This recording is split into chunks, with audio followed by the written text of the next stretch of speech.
I never thought a pile of broken tree branches would land me in the middle of a war with my homeowners association. But then again, I never expected Patricia Whitmore to show up at my grandfather's house with a clipboard, and the kind of smile that says your life is about to get complicated. My name is Marcus Xavier, and this whole mess started 3 days after Hurricane Elena tore through our neighborhood in Clearwater, Florida. I had driven over to check on my grandfather, Walter Xavier, a 78-year-old retired Navy veteran who lived in the Sunset Palms community, one of those planned developments where every house looks like it was copied and pasted from the same catalog. The storm had knocked down a massive oak tree in his backyard, sending branches and debris across his property like nature had thrown a tantrum specifically at his house. When I pulled up that Wednesday morning in September, Grandpa Walt was already outside in his faded Navy cap, dragging branches toward the side of his house. His face was red from exertion, and I immediately jumped out of my truck. "Gramps, what are you doing?" "I told you I was coming to help," I said, taking the branch from his hands. "I've been handling things since before you were born, Marcus. A few branches aren't going to kill me," he said, but I could see the exhaustion in his eyes. We spent the next 4 hours hauling debris, cutting up the larger branches with his chainsaw, and stacking everything neatly along the side of his house. The pile was substantial, maybe 8 feet long and 4 feet high, but it was organized and out of the way. The city had announced they would be doing storm debris pickup starting the following week, going street by street through the affected areas. Everyone in the neighborhood had similar piles. "There," Grandpa Walt said, wiping his forehead. "That should do it. City will grab it next week and we will be done with this mess." I looked at the pile, then at his tired face. "You need to take it easy. Doctor said to watch your blood pressure." "Doctor says a lot of things. I say I am fine." That was Thursday. On Friday morning, I got a phone call from Grandpa Walt, and his voice had an edge to it I had not heard in years. "Marcus, you need to come over here, now." "What is wrong? Are you okay?" "I am fine, but we have got a problem. Just get over here." I made the 20-minute drive in 15, my mind racing through possibilities. When I arrived, Grandpa Walt was standing in his driveway holding a bright orange piece of paper, and a woman in her mid-40s with blonde highlights and khaki capris was walking back toward a white Mercedes SUV parked at the curb. "What is going on?" I asked, getting out of my truck. The woman turned around, her expression shifting into what I can only describe as practiced concern. "Oh, you must be the grandson. I am Patricia Whitmore, president of the Sunset Palms HOA. I was just explaining to Mr. Xavier about our community standards." I looked at the paper in Grandpa Walt's hand. It was a violation notice, complete with photographs of his storm debris pile. "You are fining him for storm debris. The city hasn't even started pickup yet." Patricia's smile tightened.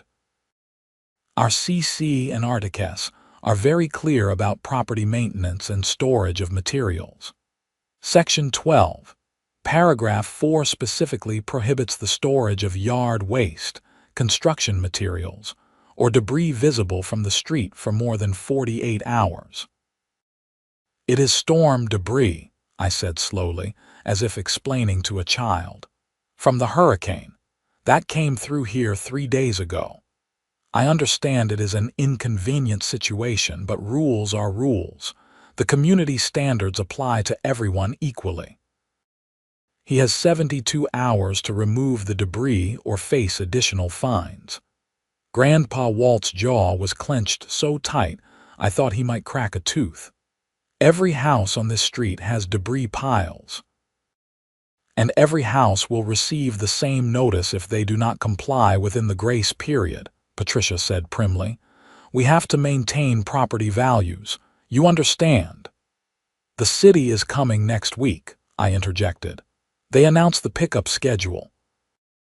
Then Mr. Xavier can arrange for private removal before then, or he can move it to his backyard where it is not visible from the street. Those are his options. The fine is $250, and it will increase by $100 per day if the violation is not corrected within the 72-hour window. She handed me her business card. "Have a good day, gentlemen." She walked to her SUV with the kind of confidence that comes from believing you are absolutely right, climbed in, and drove away. I looked at my grandfather, who was staring at the violation notice like it was written in a foreign language. "Can she actually do this?" he asked. I took the notice and read through it. The photographs were time-stamped, the violation codes were listed, and at the bottom was Patricia's signature as HOA president along with 2 other board members. "Unfortunately, if it is in the CC and Articus you signed when you bought the house, yeah, they can." "This is insane. It is a natural disaster. Everyone has debris." "I know, Gramps. Let me look into this." I spent the rest of Friday afternoon on my laptop, reading through the Sunset Palms HOA covenants, conditions, and restrictions. It was a 70-page document written in the kind of legal language designed to make your eyes glaze over, but buried in there was exactly what Patricia had cited. The problem was, there was no exception clause for natural disasters, emergencies, or city-mandated waiting periods. The rule was black and white. No debris visible from the street for more than 48 hours. I called the city's public works department and spoke to a tired-sounding woman named Jennifer who explained that, yes, they were doing storm debris pickup, but they were working through the county systematically, and Sunset Palms was not scheduled until the following Thursday, 9 days away. "Can you move his neighborhood up?" I asked. "Sir, we have about 40,000 properties to service. Everyone is in the same situation. We are doing the best we can." I thanked her and hung up. Then I called 3 different junk removal companies. The first 2 were completely booked for the next 2 weeks. The third could come out, but they wanted $800 to haul away what the city would take for free. That evening, I drove back to Grandpa Walt's house and found him sitting on his front porch, staring at the debris pile like it had personally insulted him. "Any luck?" he asked. "Not really.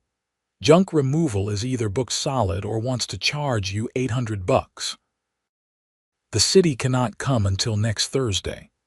So I either pay $800, pay the HOA fines that will add up to more than that, or somehow move all of that to my backyard by myself." "I will help you move it," I offered, though the thought was not appealing. His backyard was fenced, but moving that much material would take hours of hard labor, and some of the pieces were heavy enough that it would be a struggle even for 2 people. Grandpa Walt shook his head. "It is the principle of it, Marcus. That woman knows exactly what she is doing. This is not about community standards. This is about control." "What do you mean?" He sighed and leaned back in his chair. "Patricia has been after me to repaint my house for 2 years, says the color is not on the approved list anymore.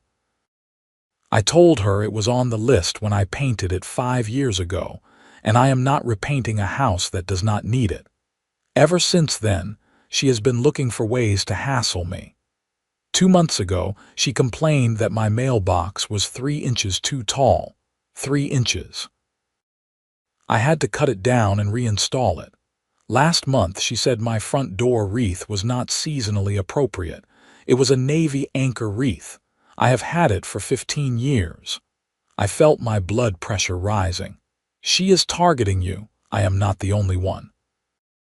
She does this to anyone who pushes back on her little kingdom. There is a guy 2 streets over, Frank, who got fined because his truck was parked in his driveway, and she said it was a commercial vehicle because it had a ladder rack.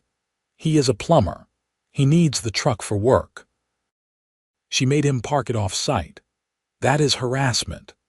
That is an HOA with too much power and not enough oversight. We sat there for a while, watching the sun set over the cookie-cutter houses of Sunset Palms. Finally, I said, "What do you want to do?"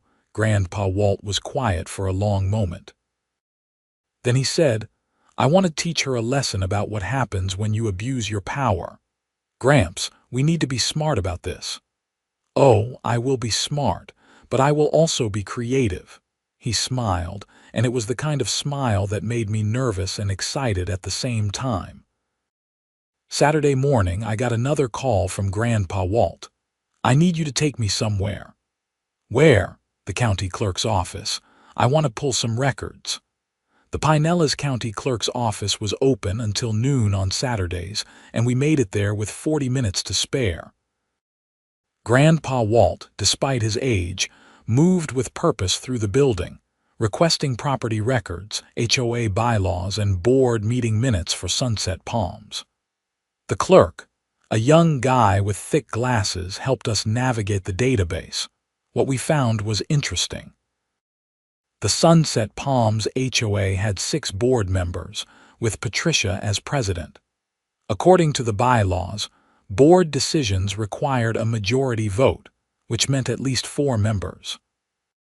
But when we looked at the meeting minutes for the past year, most decisions were being made with only 3 members present. Patricia and 2 others who seemed to rubber stamp everything she proposed. "That is not legal," Grandpa Walt muttered, taking photos of the documents with his phone. "Bylaws say you need a quorum. That is 4 members minimum. So the violation might not even be valid," I said.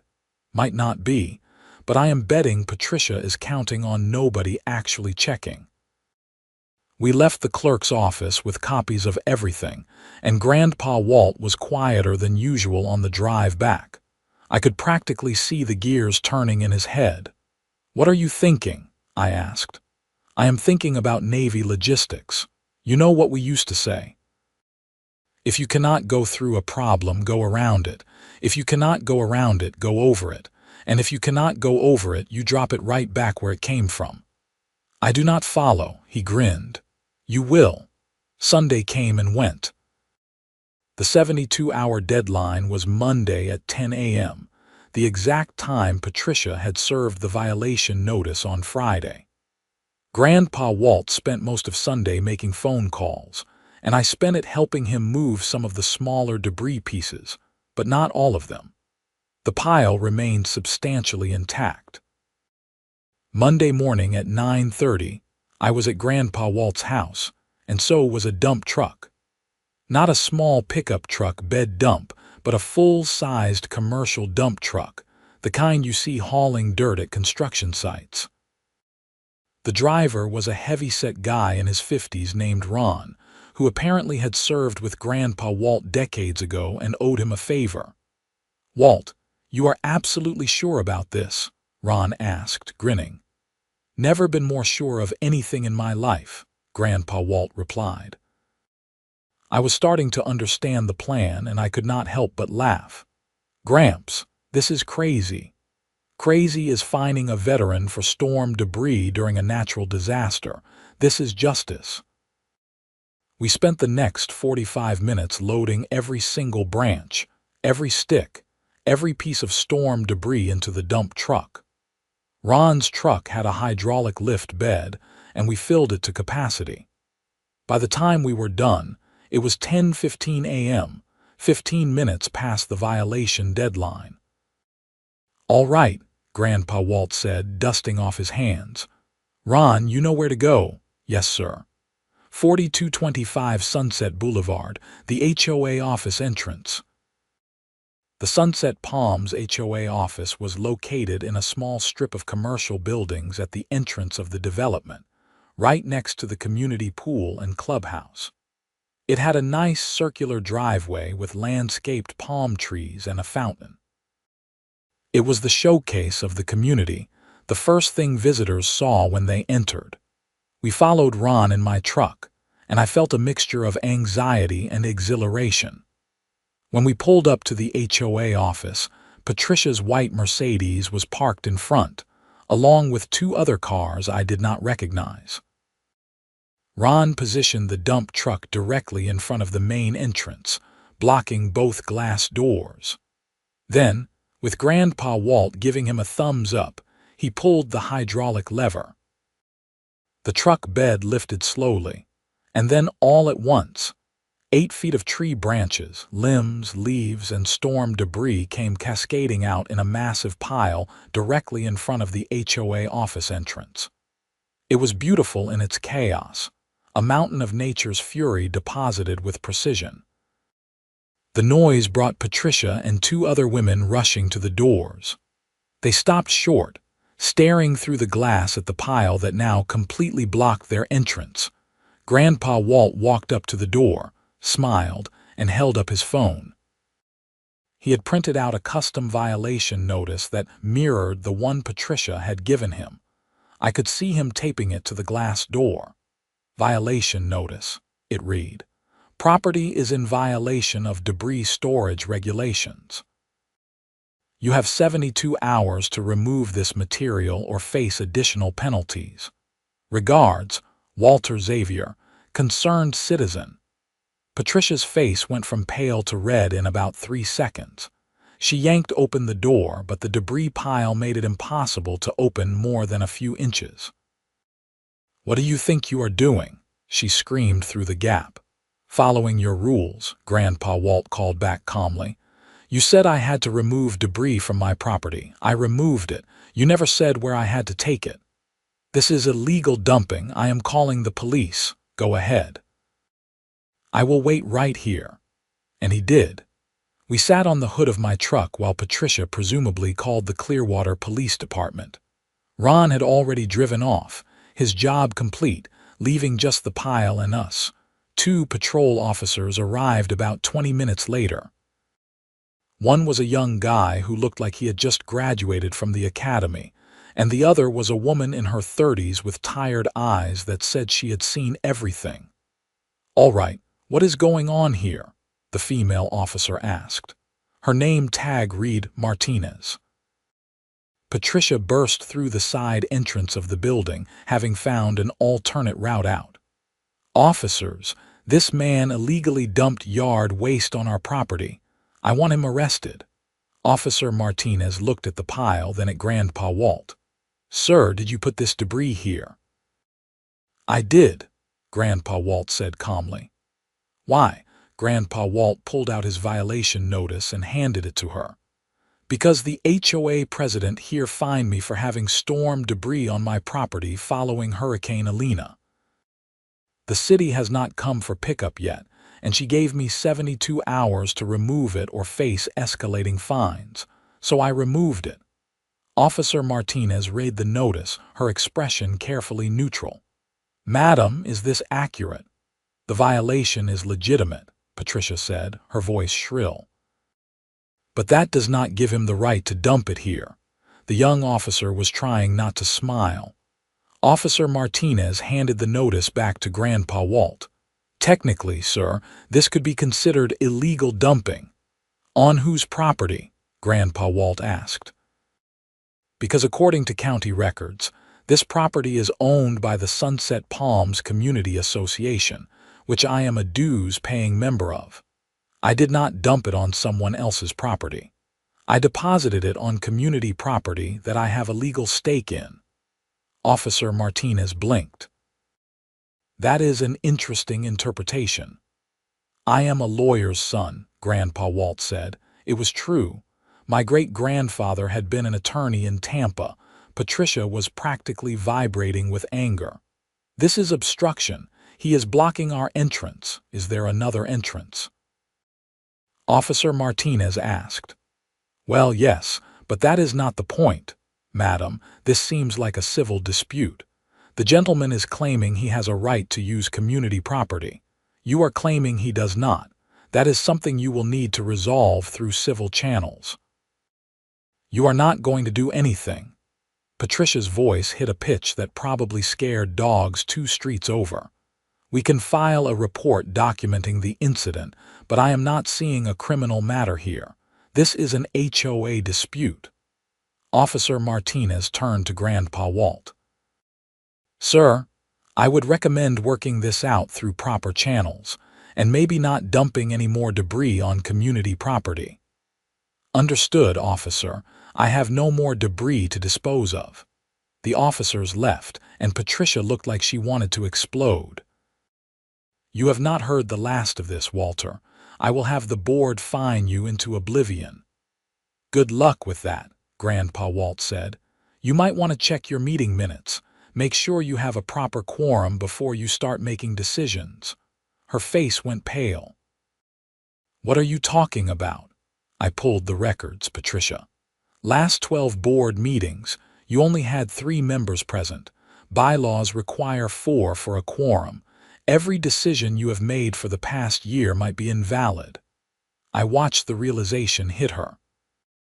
She opened her mouth, closed it, opened it again, and then spun on her heel and marched back into the building through the side entrance. Grandpa Walt looked at me and winked. Now we wait. Wait for what? For her to make a mistake. Angry people always do. We did not have to wait long.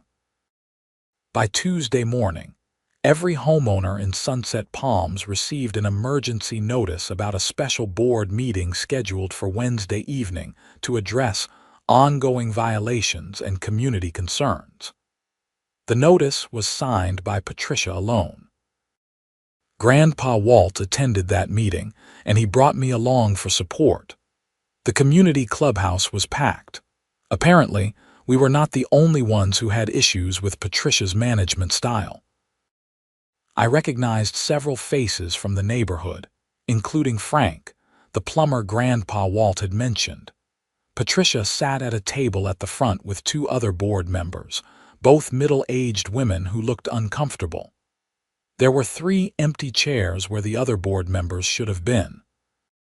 Thank you all for coming, Patricia began, her voice tight. We are here to discuss several issues affecting our community, particularly regarding compliance with our CC and RTCS. Where are the other board members? Someone called from the back. They could not attend this evening, Patricia said quickly. Grandpa Walt stood up. Then according to the bylaws, you do not have a quorum. This meeting is not official. Murmurs rippled through the crowd. Patricia's face hardened. Mr. Xavier, please sit down. Not until you answer the question.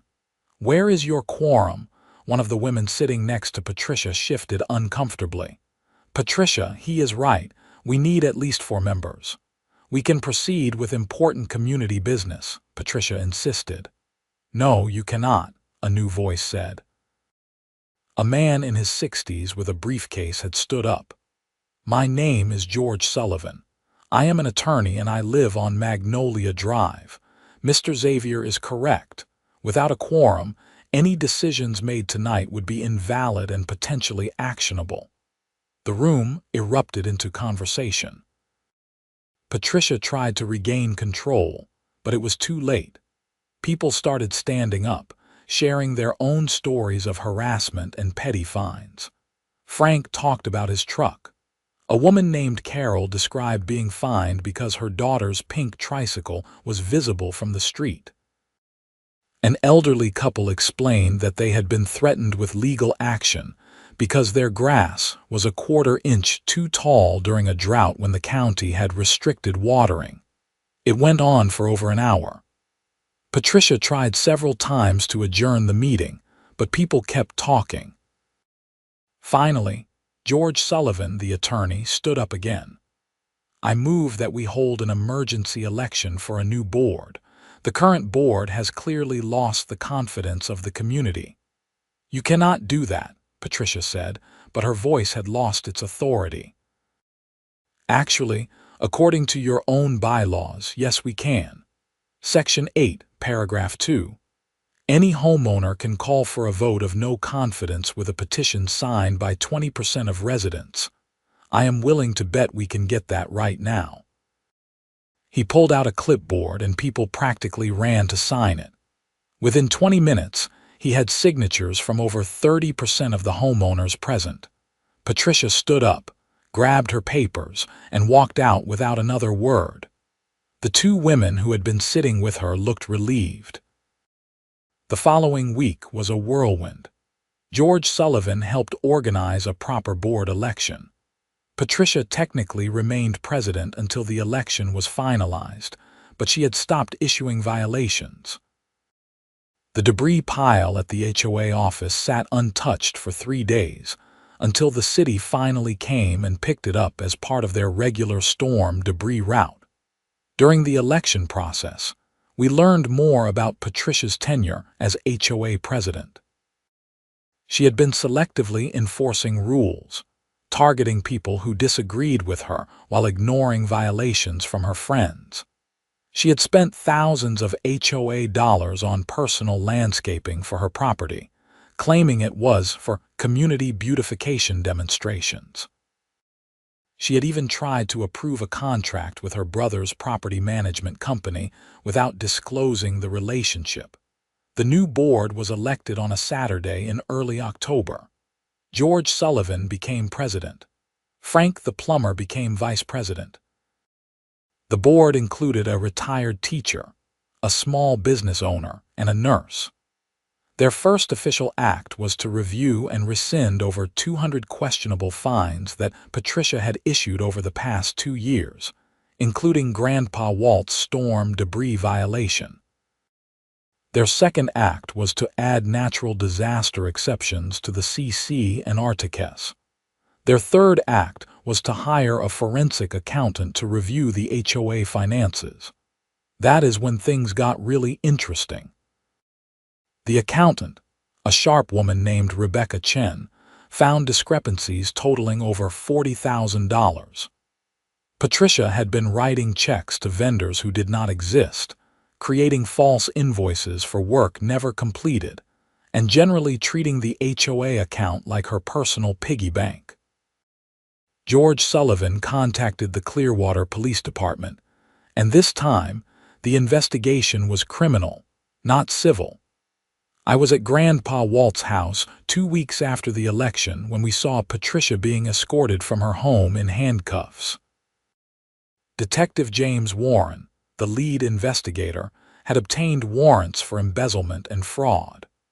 Patricia had apparently been running her scheme for 3 years, taking money in small enough increments that no one noticed until someone actually looked. How much did she take total? I asked Grandpa Walt. We were sitting on his porch again, watching the scene unfold 2 streets over. Rebecca thinks around $55,000, maybe more. They are still tracing everything. That is a lot of money for pink flamingo violations. Grandpa Walt laughed. It was never about the rules. It was about power and greed. She thought she was untouchable. A pile of storm debris brought her down. No, he corrected. Arrogance and illegal activity brought her down. The storm debris just got people's attention. The legal proceedings took months. Patricia Whitmore was charged with felony embezzlement, fraud, and theft. Her attorney tried to negotiate a plea deal, but the state attorney's office was not particularly sympathetic to someone who had stolen from retirees and working families. In January, Patricia pleaded guilty to reduced charges in exchange for full restitution and a 3-year prison sentence. The Sunset Palms HOA recovered most of the stolen money through Patricia's assets, insurance, and the restitution agreement.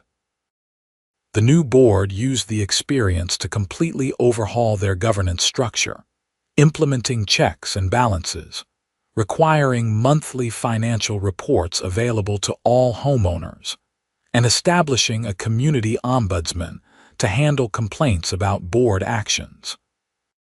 Grandpa Walt became something of a local legend. People called him the debris dumper and the HOA hammer. A local news station did a feature story about the whole incident, interviewing residents about HOA overreach and reform. The story got picked up by a regional outlet, then a national news blog. For a few weeks, Sunset Palms was famous as the place where a Navy veteran took down a corrupt HOA president with a dump truck full of tree branches. I visited Grandpa Walt on a Sunday in February, bringing lunch from his favorite Cuban place in Tampa. We sat on his porch, eating sandwiches and watching the neighborhood go about its lazy weekend business. "You know the funny thing," Grandpa Walt said between bites. "Patricia could have just given me a break, could have said, 'Hey, I know it is a tough situation with the storm, we will extend the deadline,' would have cost her nothing. But she had to be right, had to enforce her power. 'Pride goes before destruction,'" I quoted. Something like that. He took a sip of his iced tea. "You know what I learned in the Navy? Leadership is not about making people follow rules. It is about taking care of your people so they want to follow you. Patricia never understood that. The new board seems to get it. George is good people. They all are. Actual community members who want to make things better, not just boss people around." A car drove by and the driver waved. Grandpa Walt waved back. "Who was that?" "Frank, the plumber. He helped me install a new water heater last week. Gave me a discount." Community looking out for each other. The way it should be. We finished our lunch in comfortable silence. The oak tree in Grandpa Walt's backyard had started to grow new shoots where we had cut away the storm damage. Life, as it does, was moving forward. My phone buzzed with a text from my girlfriend, Beth Palmer, asking if I wanted to grab dinner that evening.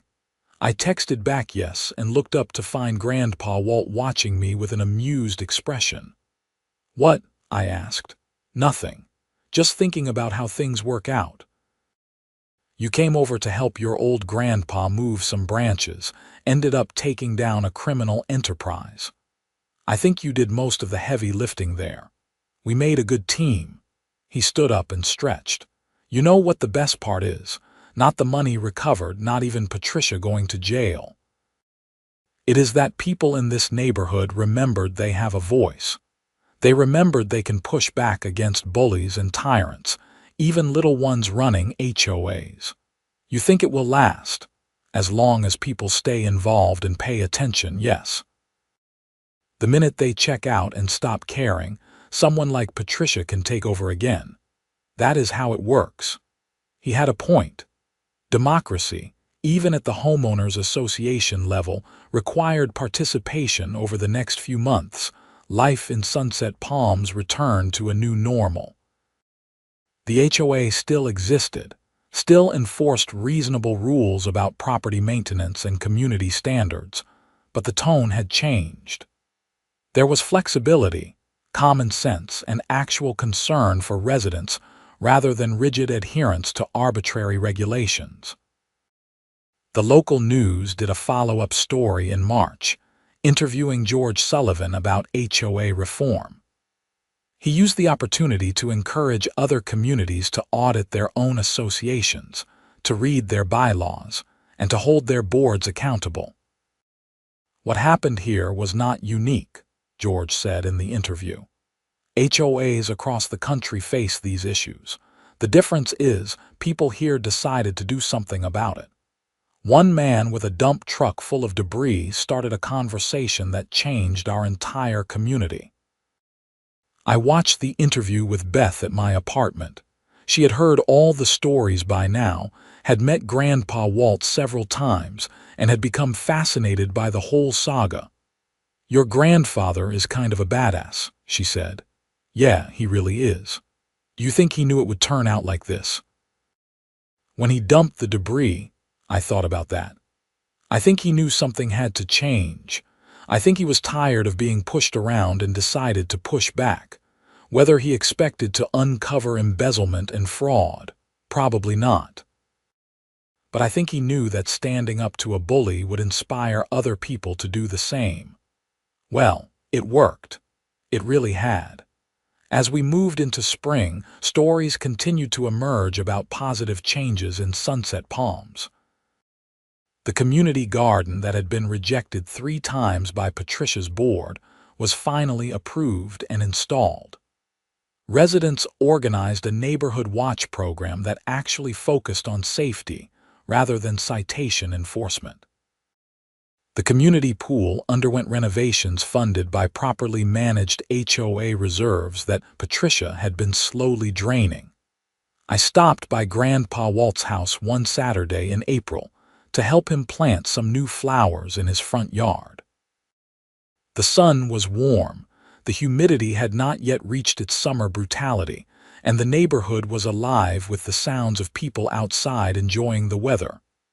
"You hear about the Johnson family?" Grandpa Walt asked, tamping down soil around a row of petunias. "No, what happened?" "They wanted to install solar panels. Under Patricia, they would have been rejected immediately. The new board approved it, no questions asked. Now 3 other families are looking into it." "That is great. Progress. Actual progress instead of just maintaining some imaginary standard." He sat back on his heels and surveyed our work. "These look good." "They do." We finished the planting and cleaned up. As I was loading the empty pots into my truck, Frank the plumber pulled up in his truck with the ladder rack that had caused him so much trouble. "Walt Marcus," he called, walking over. "You guys seen the news?" "What news?" "State legislature is considering new HOA regulations. Lot of it based on what happened here. They are looking at requiring independent audits, term limits for board members, better transparency rules." Grandpa Walt looked genuinely surprised. "You are kidding." "Nope. George has been talking to some state representatives. Our story got their attention. They are calling it the Homeowner Bill of Rights." After Frank left, Grandpa Walt and I just stood there for a moment, processing that information. "You started something bigger than you realized," I said finally. "I just wanted to make a point about storm debris," he replied, but he was smiling. "Sometimes that is all it takes." We went inside and had cold drinks while watching a baseball game on television. The Tampa Bay Rays were playing the Red Sox, and we both got invested in the game despite neither of us being huge baseball fans. It was just nice to sit there, comfortable and easy, without the stress and anger that had dominated the previous months. During the 7th inning stretch, Grandpa Walt muted the television and turned to me. "Marcus, I want to tell you something." "Sure, what is up?" "When your grandmother died 5 years ago, I thought about selling this place. Moving into one of those retirement communities, maybe getting a condo on the beach, something easier. I remember, we talked about it. I stayed because this was home. This house, this neighborhood, the memories. But after all the harassment from Patricia, all the petty fines and complaints, I started thinking about it again. Started thinking maybe it was not worth the fight. I did not say anything, just let him talk. But then the storm came and she pushed too hard and I got angry enough to push back. And you know what I realized? This is still my home, my community, and I will be damned if some bully with a clipboard is going to chase me out of it." He looked at me directly. "So thank you for being there, for having my back, for helping me fight. Gramps, you do not need to thank me." "Yes, I do. Family shows up. You showed up." We watched the rest of the game in comfortable silence, and the Rays won in the 9th with a walk-off home run. It felt appropriate somehow. As spring turned to summer, the changes in sunset palms continued to ripple outward. Other HOAs in the Tampa Bay area started examining their own practices. Some homeowners used the sunset palm story as leverage to challenge unreasonable fines or board decisions. George Sullivan started a consulting service helping other communities reform their HOA governance. Patricia Whitmore began serving her sentence at Lowell Correctional Institution in Marion County. According to news reports, she was still maintaining she had done nothing wrong, that the money she took was owed to her for her hard work managing the community. Nobody was buying it. The restitution money she was required to pay came from the sale of her Mercedes jewelry, and eventually her house in Sunset Palms. A young family bought the property in June, and they immediately painted the front door bright red, which would have given Patricia an aneurysm, but which the new HOA board approved without hesitation. I started dating Beth more seriously. She worked as a physical therapist at a clinic in St. Petersburg, and she had a sharp sense of humor and a low tolerance for nonsense that reminded me of Grandpa Walt.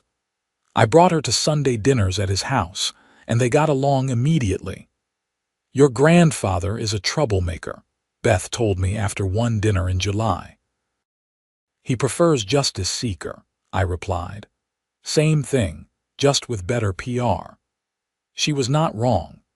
In August, the Florida legislature passed House Bill 1843, officially titled the Homeowner Association Accountability and Transparency Act, but widely referred to as the Sunset Palms Act. It required annual independent financial audits for HOAs with more than 50 units, established term limits for board members, mandated quarterly financial reports accessible to all homeowners, and created an expedited dispute resolution process for homeowner complaints. Governor Sarah Hernandez signed it into law at a ceremony in Tallahassee, and George Sullivan was invited to attend. The local news covered the signing, and during the interview afterward, George mentioned Grandpa Walt by name. None of this happens without Walt Xavier deciding to stand up to abuse of power.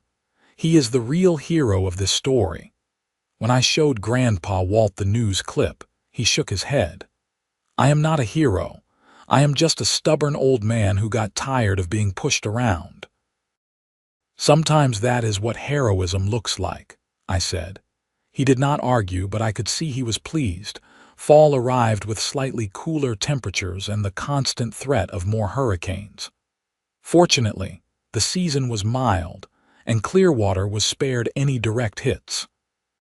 Sunset Palms held its first annual community festival in October, something that had been proposed for years, but never approved under Patricia's board.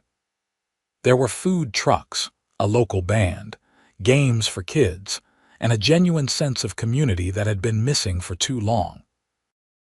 Grandpa Walt manned the HOA information booth with George, answering questions from residents and explaining the new regulations and procedures. I watched him interact with his neighbors, saw the respect and affection they had for him, and felt a surge of pride. Beth squeezed my hand. "Your grandfather is holding court. He is good at it. Must run in the family." I laughed. "I have never dumped debris on anyone's property. Give it time." The festival was a success, and the HOA board announced they would make it an annual tradition. As the sun set and the band played their final set, I found myself standing with Grandpa Walt near the edge of the community pool. "Hell of a year," he said, watching families pack up their things and head home. "You can say that again. You know what the craziest part is? All of this, all these changes, all this good stuff that is happening, it started because I got mad about a pile of tree branches. Righteous anger can be a powerful motivator." "I guess so." He paused, then added, "Your grandmother would have loved this. She always said communities work best when people actually give a damn about each other." She was right. She usually was.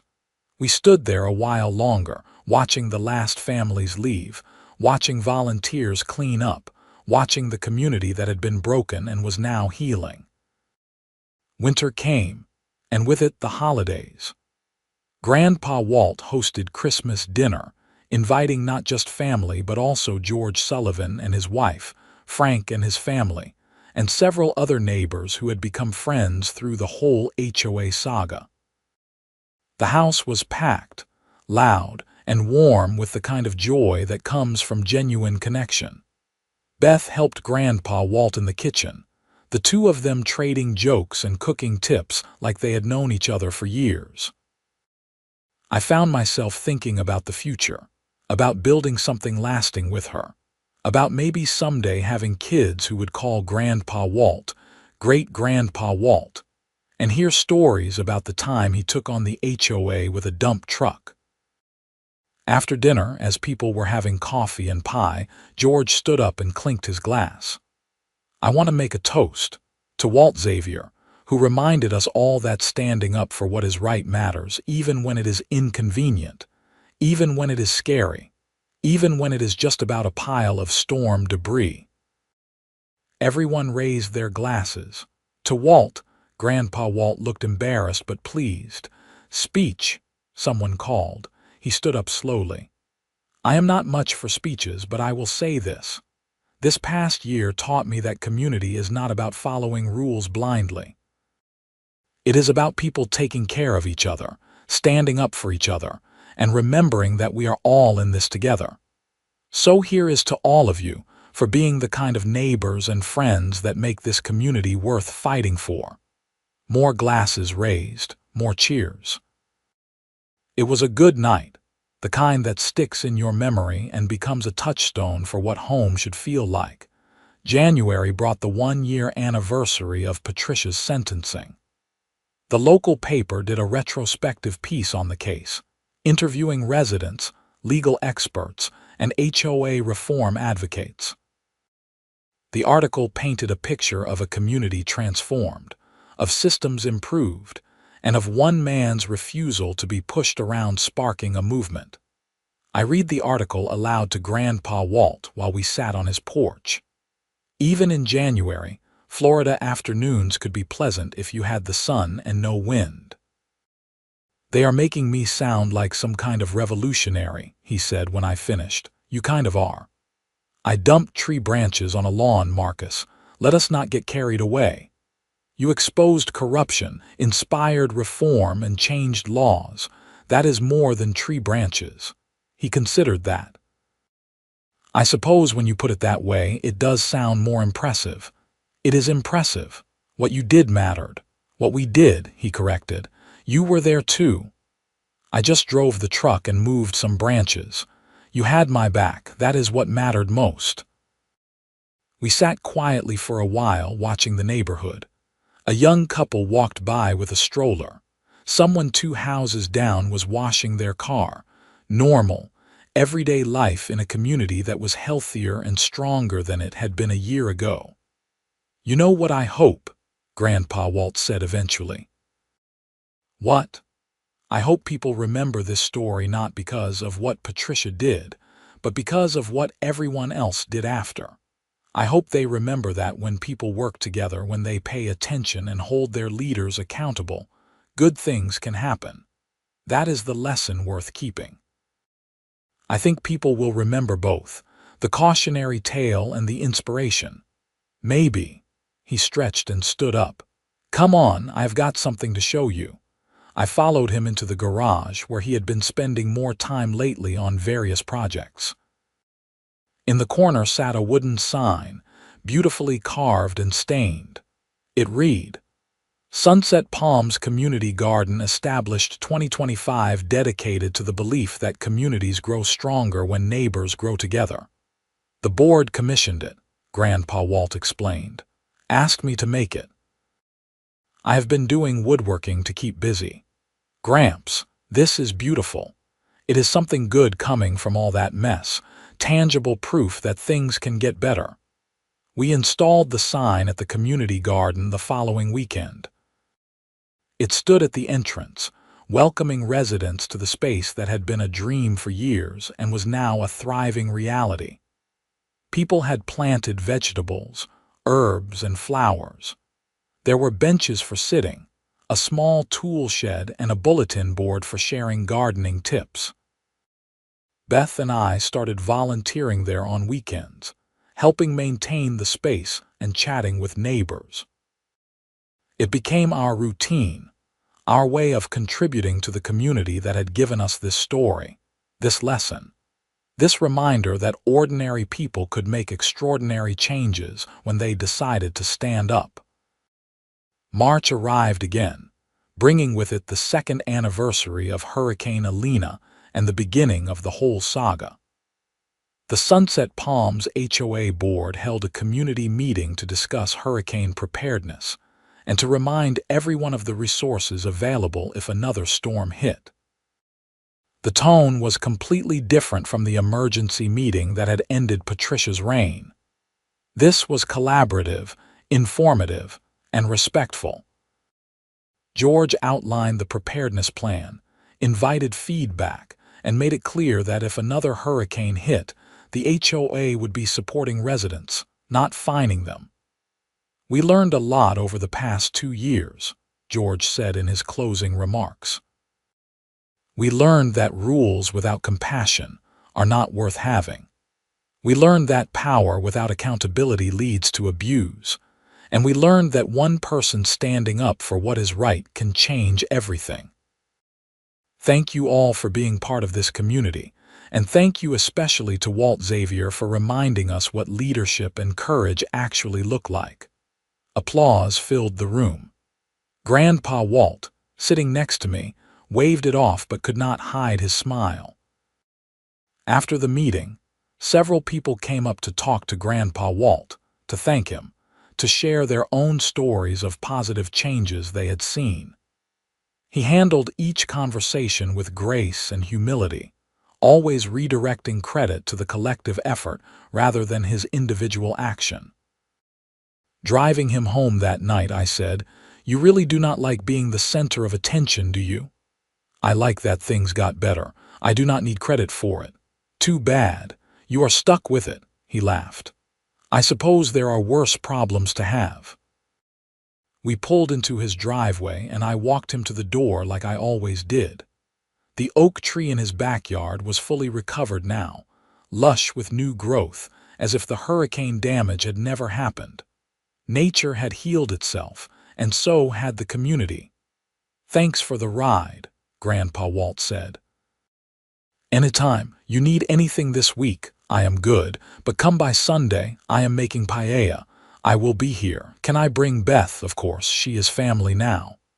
I drove home thinking about that word, family, community, the way they overlapped and reinforced each other. The way Sunset Palms had become more than just a housing development. It had become a real neighborhood where people knew each other, cared about each other, and stood up for each other. Sunday's paella was excellent, and the three of us sat around Grandpa Walt's dining table laughing and telling stories until late in the evening. Beth fit seamlessly into our dynamic, giving Grandpa Walt grief about his cooking technique and offering suggestions that he pretended to ignore but secretly implemented. As we were leaving, Beth hugged Grandpa Walt and whispered something to him that I did not catch. He smiled and nodded, and she looked pleased. "What was that about?" I asked when we got in the car. "Just thanking him for raising a good grandson. You are making me blush." "Good. You should blush more often." I proposed to Beth in May, right there in the Sunset Palms community garden in front of the sign Grandpa Walt had made. It felt appropriate, symbolic of growth and community, and building something beautiful from difficult circumstances. She said yes, and we celebrated with Grandpa Walt that evening over champagne and take-out Chinese food. "Your grandmother's ring looks perfect on her," Grandpa Walt said, admiring the vintage engagement ring I had inherited. "It really does," Beth agreed, holding her hand up to catch the light. "She would have liked you," Grandpa Walt told her, "would have appreciated your backbone and your sense of humor." I wish I could have met her. She was something special, kept me grounded, kept me honest, kept me from being a stubborn fool most of the time. "Most of the time?" I asked. "Nobody is perfect." We set the wedding date for October, wanting the slightly cooler weather and the beautiful fall light. The planning process was surprisingly smooth, probably because both Beth and I were more interested in the marriage than the wedding. We kept it simple. Ceremony in a park, reception at a local restaurant, friends and family only, Grandpa Walt insisted on officiating. He got ordained online specifically for the purpose, and he took the responsibility seriously, meeting with us several times to discuss our relationship, our values, and what we wanted the ceremony to reflect. Marriage is about showing up, he told us during one of those meetings. Every day, even when it is hard, especially when it is hard. It is about being a team, having each other's backs, just like we did with the HOA situation. You two already know how to do that. The rest is just details. The wedding in October was perfect. The weather cooperated, the food was excellent, and Grandpa Walt delivered a ceremony that was heartfelt, funny, and deeply personal. When he pronounced us husband and wife, the applause from our gathered friends and family felt like an affirmation of not just our marriage, but of the community and connections we had built. George Sullivan attended, along with Frank and several other Sunset Palms residents. The HOA drama had created bonds that went beyond neighborhood boundaries. These were genuine friendships forged through shared struggle and collective victory. At the reception, George gave a toast that referenced the dump truck incident, drawing huge laughs from everyone who knew the story. To Marcus and Beth, he concluded, may your marriage be as solid as Walt's resolve and as lasting as the changes we made in Sunset Palms, and may you never need a dump truck to solve your problems. But if you do, Frank added, I know a guy. More laughter, more toasts, more celebration. It was a night that felt like both an ending and a beginning, a culmination of the journey that had started with storm debris and led to so much more. Beth and I honeymooned in Savannah, Georgia, spending a week exploring the historic city, eating incredible food, and enjoying being newly married. When we returned to Clearwater, we moved into a house we had bought together, not in Sunset Palms but close enough to visit Grandpa Walt regularly. Life settled into a comfortable rhythm.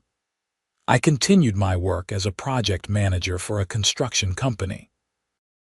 Beth continued her physical therapy practice. We had Sunday dinners with Grandpa Walt, volunteered at the Sunset Palms Community Garden, and started talking about maybe having kids in a year or two.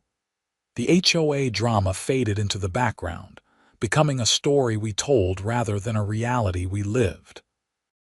Patricia Whitmore served her time and was released in late 2027, immediately moving out of state to live with relatives in Ohio. Nobody in Sunset Palms missed her. The reforms held.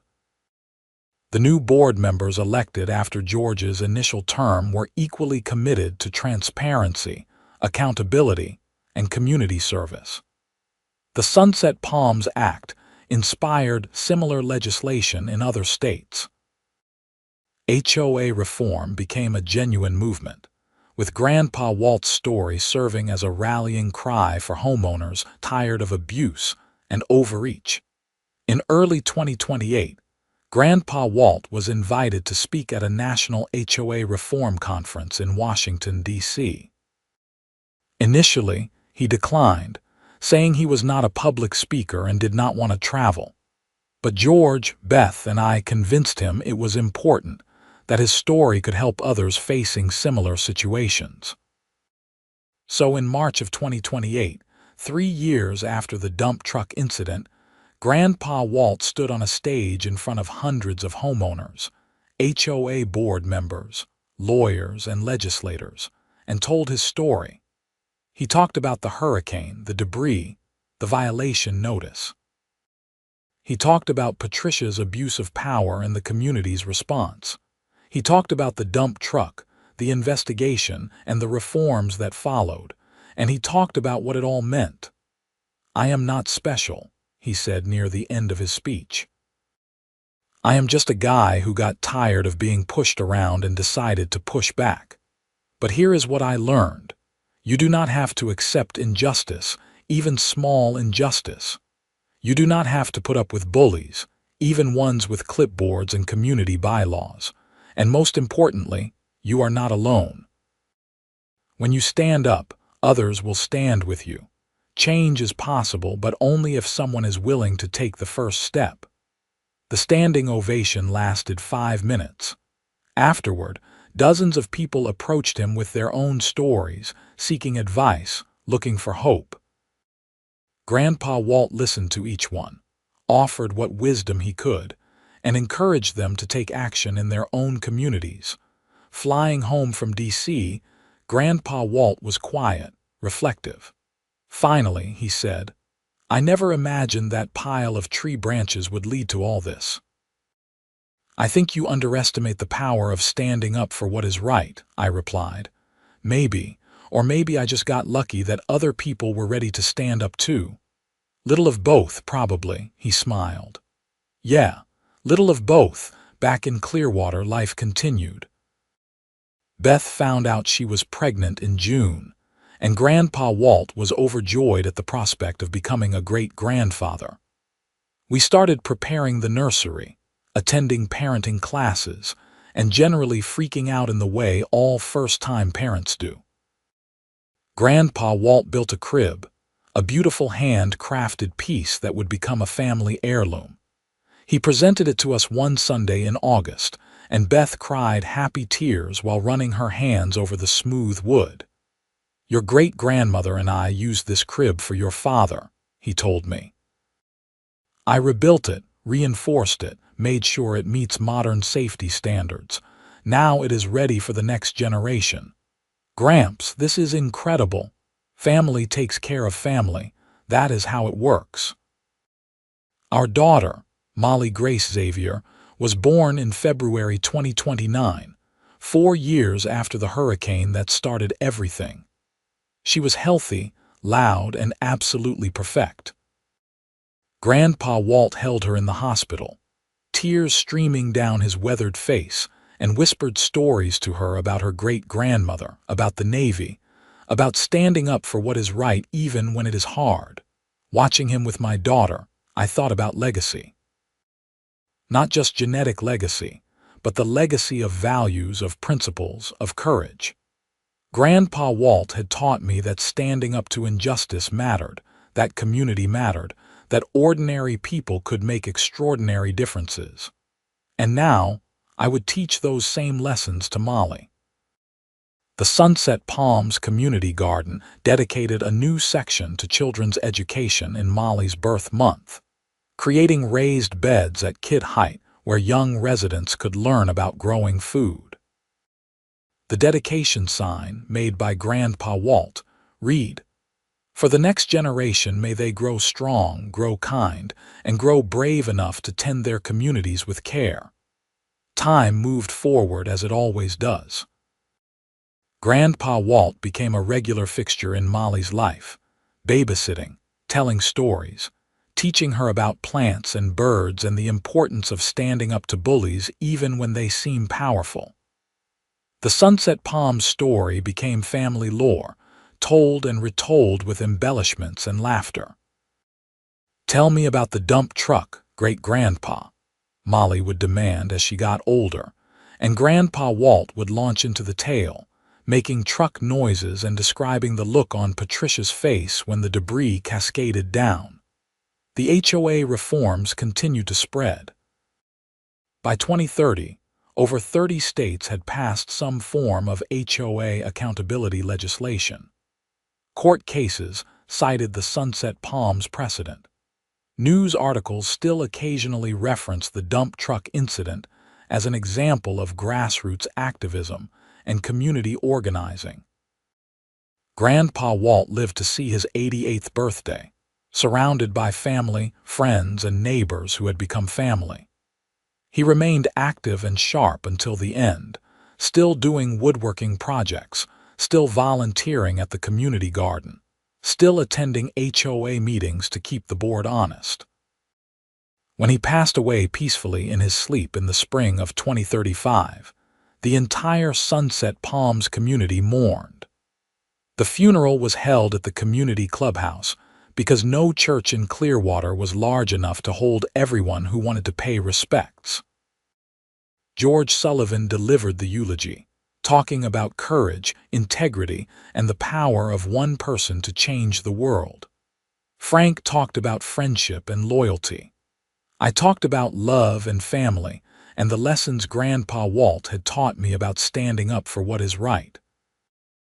The Sunset Palms HOA planted an oak tree in the community garden in his memory, with a plaque that read, "Walter Xavier, Navy veteran, neighbor, friend." He taught us that communities are built not by following rules, but by caring for each other. 1947, 2035. Molly, who was 6 years old by then, helped plant the tree. She carefully tamped down the soil around the roots and watered it with her small watering can. "Will it get big like the tree at Great-Grandpa's house?" she asked. "Bigger," I told her. "It will grow for decades, and everyone who sees it will remember what Great-Grandpa did. About the dump truck, about standing up to bullies, about caring for your community, about being brave even when it is hard," she nodded seriously. "I can do that too. I know you can." Years later, I would tell Molly the full story in detail. I would explain about HOAs and bylaws, about corruption and reform, about hurricanes and tree branches and dump trucks. I would talk about how sometimes the smallest actions can have the biggest consequences, how refusing to back down from injustice can inspire others to stand tall too. But more than the story, I would pass on the lesson. Community matters, standing up for what is right matters, and ordinary people can make extraordinary changes when they decide to act. Grandpa Walt had taught me that with a pile of storm debris and a dump truck, and I would make sure his great-granddaughter understood it too. The oak tree in the Sunset Palms community garden grew tall and strong, its branches providing shade for generations of residents who gathered there to tend their gardens, share their stories, and build the kind of community that Walter Xavier had fought to protect. And if you looked closely at the base of that tree, you would see smaller plaques added over the years, commemorating other acts of courage, other moments when residents stood up for what was right, other examples of the legacy that one stubborn Navy veteran had started with a simple refusal to accept injustice. Because that is how change happens. Not with grand gestures or dramatic revolutions, but with ordinary people deciding they have had enough and taking action, one dump truck load at a time.